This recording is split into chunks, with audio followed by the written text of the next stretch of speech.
Hello and welcome to Pet Education with the Connecticut Humane Society. I'm Catherine Schubert and I'm the Marketing and Communications Manager here at CHS. Today I'm going to be talking to you about municipal animal control all throughout the state and how the Connecticut Humane Society works with them to serve pets all over the state. The Connecticut Humane Society is the leading resource in the state for companion animal welfare and has been since 1881, serving pets, families, and the community through adoption services, medical care, education, and the prevention of cruelty to animals. With 3 locations in Newington, Waterford, and Westport, CHS is not affiliated with any national group, nor does it receive any ongoing municipal funding. We're proud to bring you pet education programs to work with you as partners in giving each companion animal a compassionate, loving home and further strengthening the bond between pets and people.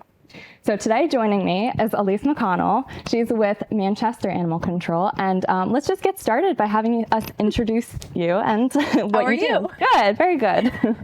My name is Elise McConnell, and I have been with Manchester Animal Control since 1999. Wow. I started part-time and ended up moving up to full-time, and it's been wonderful. That's awesome. So as an animal control officer, what does that look like to you? So it's a lot of community outreach, believe it or not. It's fielding a lot of complaints. It's easiest to tell the public, like sometimes neighborhood peacekeepers. So we would receive a telephone call in. It's generally a complaint. And we listen to what the complainant is stating about because usually it's a neighbor or somebody walking a dog in the neighborhood. And what we end up doing is going out to the offender's house, if you will, and then we just knock on the door. We try to talk to them and figure out what's going on and really try to create a peaceful environment back between the two parties so that you could be neighborly. Absolutely, yeah. So what got you into working as an animal control officer? So I've always loved working with animals, and as a kid, I remember rescuing a cat. I worked with some horses, and I think that's where I learned like a lot of work ethic, that you show up for work every day and that the animals need to be fed, and that sick, dying, or dead, you basically still have to come in and do your job, which was really good because in animal control, a lot of animal control officers are independent. So we might have some assistance, but you have to work well with the other people that you're working with to get shifts covered. And what got me into it was a neighbor said, hey, there's a job opening in the town of Manchester, and he was a firefighter, and he says there's a part-time opening. And I could remember saying to my then boyfriend, now husband, it's going to turn into something good. And lo and behold, it did. Absolutely, yeah, certainly so has. In a short period of time, too. It was like within 2 years, I think it was full-time. So, wow, okay. Yeah, it was a good. calling. That's great. It was, and I do love doing it, and I love public education. So that's a huge component of what we do. Yeah, absolutely. And like you said, it's always about showing up for those pets because they can't feed themselves, they can't walk themselves. So it's definitely a full-time commitment, whether or not you're working full-time. Absolutely. So that's wonderful. So do you have any pets at home? I have a small fish tank, and I have one chocolate lab right now that I got from you guys. Love it. So my very first dog I also got from Connecticut Humane, and then one of my other dogs, I've had 4 dogs as an adult. We usually have 2 at a time. Right now we have 1, and I realize that training is a large commitment with pet ownership, and I'm not ready yet because I have a very well-trained dog right now, and I think I'm going to try to hold off another couple of years before we end up getting another one. But yeah, no. So just the fish tank and the 1 dog. That's plenty. That's good. It's always good to have a pet in the home for sure. Okay, so let's talk about the role that animal control has in the community. When does animal control have to get involved, and why does that happen? So it goes back to, again, like being a neighborhood neighborhood peacekeeper. So a lot for Manchester, I could speak directly about Manchester. Manchester is part of the Manchester Police Department. So we do a lot of community policing in a similar aspect to the way police officers do. How we get involved is somebody sees something, and now it's a lot bigger presence of see something, say something. We are getting a lot more people that are calling in. It could be a dog in a car. It could be a dog tied out in somebody's yard. Unfortunately, there's a handful of people that live at T intersections or like stop sign intersections, and they're like, every morning I see this dog out there. And I'm like, do you go to work at the same time every day? So, but fielding those calls for service, see something, say something, and try to figure out when that individual is seeing the complaint. And then when we go out and talk to the dog owner, is it something that it's really just a matter of that timing? That other person is getting ready for work, the dog goes outside, and it's not really outside all day long. But that's part of the community policing. We field dog bites, we field roaming dog calls. We get a lot of calls for is there a leash law in Manchester, and is there a leash law in Connecticut? And there's not exactly a leash law for the state of Connecticut, but it does, the law is very simply written, under control. So, and then explaining to the public how a pet owner achieves under control, because you can have a dog that is off leash, that's totally under control, that's walking by your side, and you can also have a dog that's on a leash that's jumping on everybody. So it's really quantifying what the complaint is, and does it fit into a criteria of a law, and do we need to go out? And that kind of makes sense? Absolutely. Okay. Yeah, no, that's good to know, because hearing, how members of the community have to reach out to you or when they want to, there's a lot of different ways that happens, and reasons why, of course. So when you do have to take a pet or anything like that, you guys have a shelter, right? So we do. Okay. So, and I am going to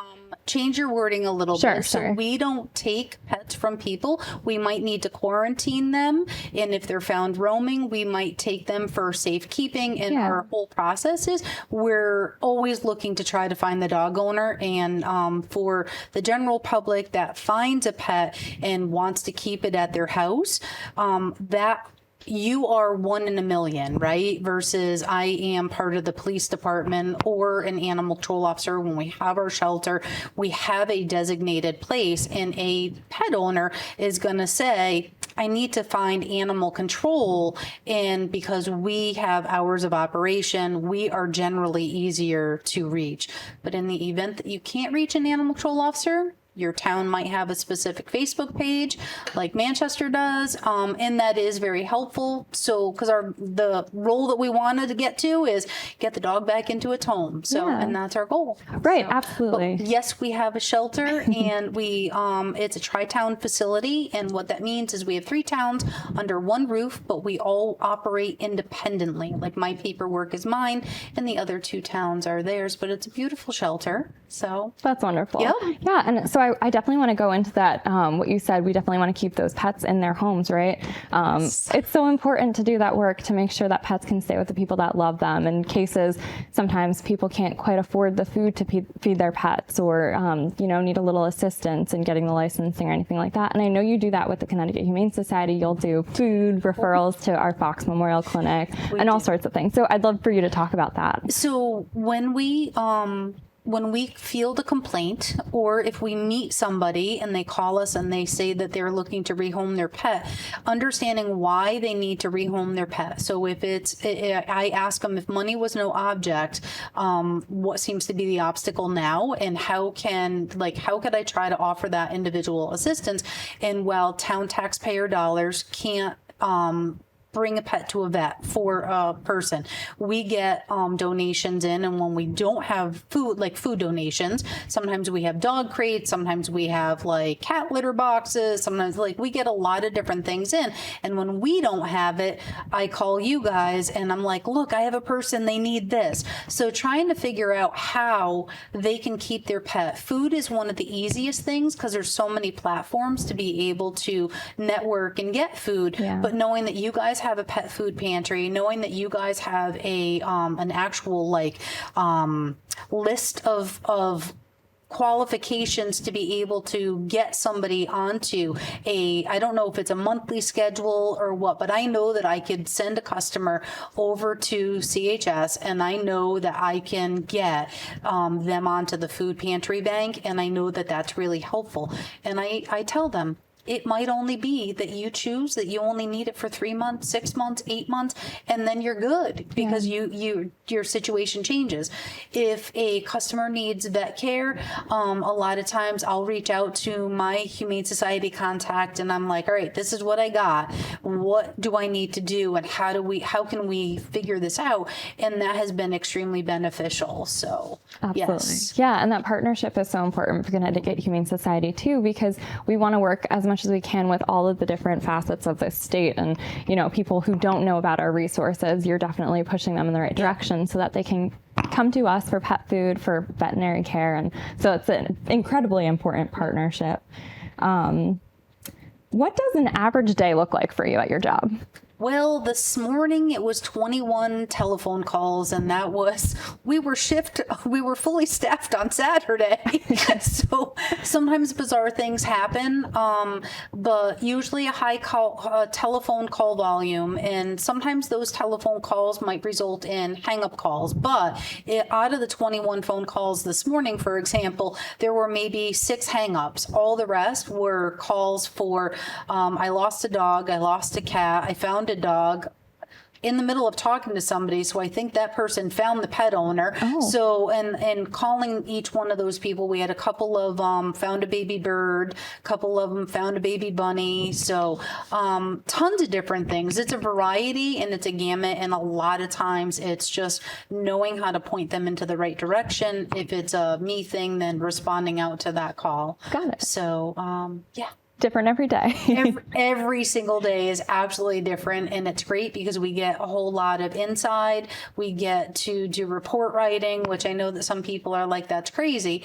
And I like doing the report writing, so it is something that's nice. I'm not stuck at a desk all day long. I have in and out, so that's really nice. I get to see the weather, and I'm not stuck in one location. I think that that's what gives this job a lot of diversity for individuals. So, yeah. Very cool. Very cool. So you mentioned the little birds and the little bunnies that people call about. Let's talk about wildlife and what people can do when they see something like that. So I can only speak for Manchester, and I do feel that I speak for a predominant good amount of animal control officers in general. Hazing techniques are wonderful because they're not harmful. So if somebody calls and they have wildlife that's living in their backyard that they don't want there, we would choose and we direct them to haze techniques and to fence it out, which is called exclusion work.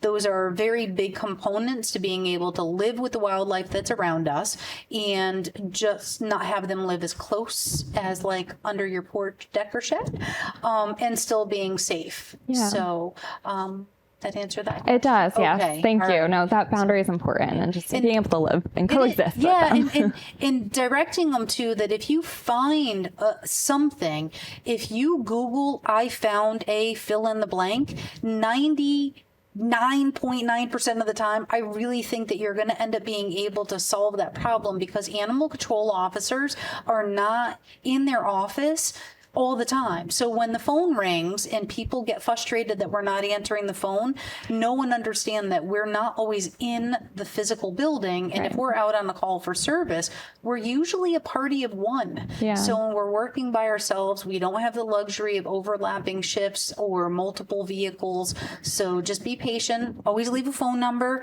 And I want to say that that's pretty much how Connecticut in general works. So yeah. Okay. No, that's good to know. That's important. Yeah, no, because like we just heard, you were fielding 21 phone calls, but then you might also be out in the field the rest of the day. Yep. So you've got a lot going on. And so that patience is important because we definitely want to help every single animal we can, but it's just not physically possible. So taking our time to do that.